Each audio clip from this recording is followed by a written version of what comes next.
Hello sa inyo mga kasari, magandang hapon po sa inyong lahat. So for today's video, ang isi-share ko po sa inyo ay simple tips para lumago po ang inyong sari-sari store. So ito po mga sasabihin ko sa inyo mga kasari ay based on my experience at mismong in-apply ko po talaga dito sa aking sari-sari store, kaya medyo lumago po yung ating tindahan. Pero ngayon pong panahon na to, ngayong araw na to ay medyo kulang-kulang yung mga paninda natin dahil hindi pa po dumadating yung ating pong delivery kay Pure Gold. Siguro po mga bukas pa kasi ngayon araw ng Sabado. So mga mostly kasi tuwing linggo siya dumadating, bihira lang na dumating siya ng maaga na ngayon ng Sabado, bihira lang siya ma-deliver na Sabado. So, simple tips para lumago po ang inyong sari-sari store. Mag-umpisa na po tayo sa number 1 na nailista ko dito is yung huwag patagalin yung benta sa wallet. Yan mga kasari talaga parati ko yung nasi-share. Yung hindi ko pinapatagal yung benta ng sari-sari store sa wallet. Kasi meron akong wallet dito guys. Ayan. Parati siyang walang laman. Kasi guys, kapag nagkakalaman siya, kapag may nakita na akong ubos dito sa tindahan, hindi talaga ako mapakali. Bumibili talaga agad ako ng mga kulang-kulang. And magandang gawain din naman yun mga kasari nga, para nga lumago ang inyong sari-sari store, hindi natetengga yung benta ng inyong tindahan sa wallet, hindi nyo nagagasto sa iba't ibang bagay or sa luho nyo, 'di ba? Kasi mismo yung benta ng inyong sari-sari store, nagagastos nyo para nga sa inyong tindahan.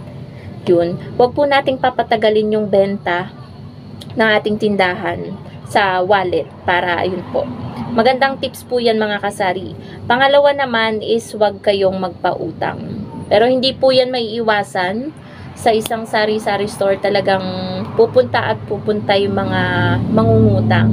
Pero may iwasan po natin yan sa paraan na sa pagpili po ng mga papautangin. Syempre yung mga papautangin po natin is yung mga good payer. Pero kung kayo po ay nagsisimula pa lamang, wala pang isang linggo ang inyong sari-sari store, wag po muna talaga kayo magpautang.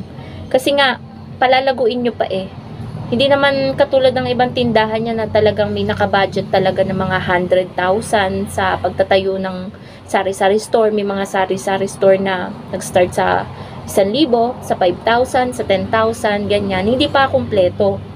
So, kapag ganun yung mga budget nyo, yung puhunan nyo sa sari-sari store, talagang wag po muna kayong magpautang. Gaya po nito, nung nag-start ako sa aking tindahan, 4,200 yung puhunan ko, hindi pa talaga ako as in nung nagpapautang. Siguro mga ilang months na yata ako bago ako nag-start magpautang kasi nga, inaaral pa natin yung galawan ng mga customer, and nagpapadami pa tayo ng paninda. Paano tayo natin mapapadami or mapapalago yung ating sari-sari store kung yung budget na gagastusin natin ay nasa pautang? 'Di ba po mga kasari? And third naman, mag-focus ka lang sa buhay mo at sa negosyo mo para lumago ang inyong sari-sari store.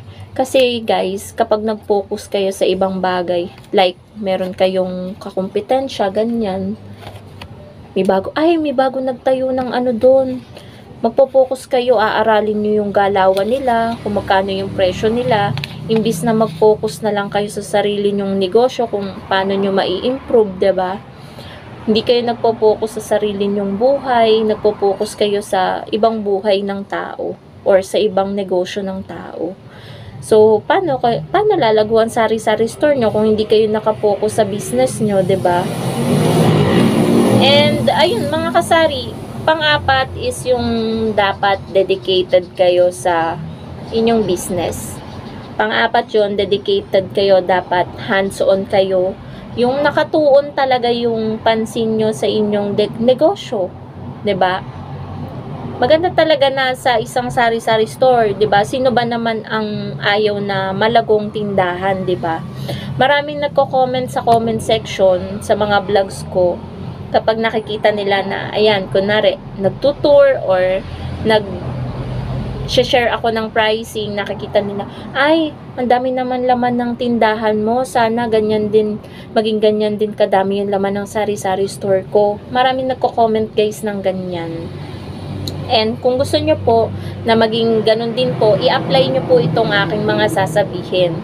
And dapat, dun sa, 'di ba, dedicated dapat kayo sa inyong negosyo. Nakatuon dapat talaga yung oras nyo doon sa negosyong yon. Kasi 'di ba, hindi naman tayo papasok sa isang negosyo kung hindi naman talaga natin gusto, 'di ba? Kasi pinaglalaanan natin 'yan ng hirap, ng pawis, ng pagod, ng puhunan, 'di ba? Sa panahon ngayon, mahirap kitain ng pera.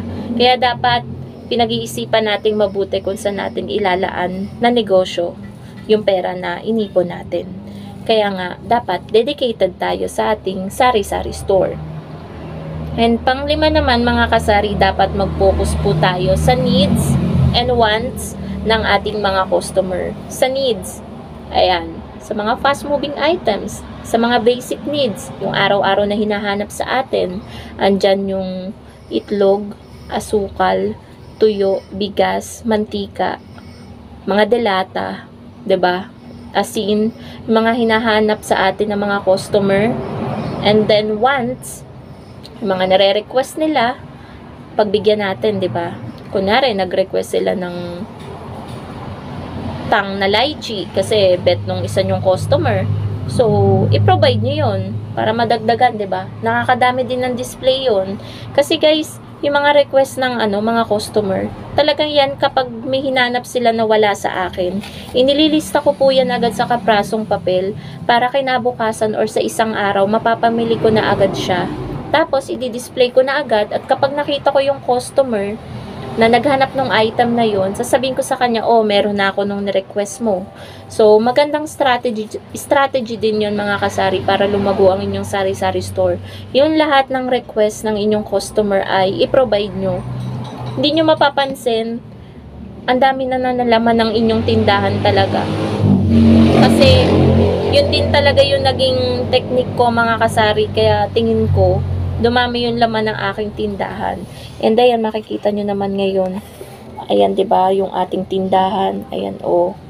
Medyo kulang-kulang pero okay, 'di ba? Oh. Yung rep natin nandito sa kabila. Tapos ayan yung ating 'di ba? So hindi naman 'yan sa pagmamayabang, pinapakita ko lang para ma-inspire kayo and ma-apply nyo din itong mga share ko sa inyo mga kasari. Hindi naman siya mahirap gawin. Mahirap lang panindigan kung hindi talaga kayo dedicated sa inyong negosyo. So, ayan po, yan po yung mga simple tips para lumago po yung inyong sari-sari store. Syempre, lahat naman ng binablog ko guys, halos same-same lang ng reason or dahilan or paraan, ganyan. Marami pang kailangang idagdag dito pero basic na lang yun mga kasari. Tulad ng kung gusto nyo lumago ang inyong sari-sari store, syempre kailangan nyo ng maraming customer. Kaya, meron din akong vlog na una ko nang i-upload kung paano naman mapadami ang customer. So, halos same lang dito sa mga na-share ko sa inyo. Halos magkakarugtong lang kasi yan at magkakakonektado yung mga tips ganyan na mai-share ko sa inyo. So, ayun, mag-recap lang tayo mga kasari. Number 1, huwag patagalin yung pera or yung benta ng inyong sari-sari store sa wallet. Ipamili agad ng paninda para, ayan, kung meron mang mababawas, ay mapapalitan agad ng panibago. Hindi magmumukhang bungi-bungi. Kasi ako guys, ganyan, 'di ba? Natataranta na ako. Ayoko nang nakakakita ng mga baka-bakante. Kaya tayo nag-o-order agad sa ating mga ahente or mismo tayo ang namimili para, ayan, hindi magmukhang baka-bakante. Kaya lang yan guys, bakante ngayon kasi inaantay natin yung delivery natin from Pure Gold. Second naman, wag po kayong magpautang. Third, mag-focus sa buhay at sa iyong negosyo. Pang-apat, dapat dedicated kayo, hands-on kayo sa inyong negosyo. Pang-lima, mag-focus po kayo sa needs and wants ng inyong mga customer. Yan po yung mga simple tips para lumago po yung inyong sari-sari store mga kasari. Wala na akong iba pang idadagdag dyan. Bukod sa, kailangan nyo lang talaga ng given na yung pagkakaroon kapag may negosyo ka ng sipag at tiyaga. Talagang hindi, kahit anong negosyo, kailangan talaga ng sipag at tiyaga. Kasi kung hindi po kayo masipag, paano lalago ang inyong negosyo? Kung wala kayong tiyaga, paano din lalago ang negosyo nyo, 'di ba? Kaya given na talaga yung sipag at tiyaga. So, yan lang mga kasari ang ma-share ko sa inyo na simple tips para lumago po yung inyong sari-sari store. Nasa sa kamay po talaga natin yung pagiging successful ng ating sari-sari store. Talagang sa atin po yan nakasalalay, sa ating mga sari-sari store owner. And mismo, kung kayo may mga tindera, katuwang nyo sila. Sila yung katuwang nyo para mapalago po yung inyong negosyo or yung inyong sari-sari store. So, yan lang mga kasari ang masyashare ko sa inyo. Sana nagkaroon kayo ng idea at nagustuhan nyo yung tips na mga na-share ko, and sana makatulong din po. At sa lahat po ng mga nanonood ngayon, shoutout po sa inyong lahat. Happy selling po sa inyong lahat, and God bless po. Bye guys!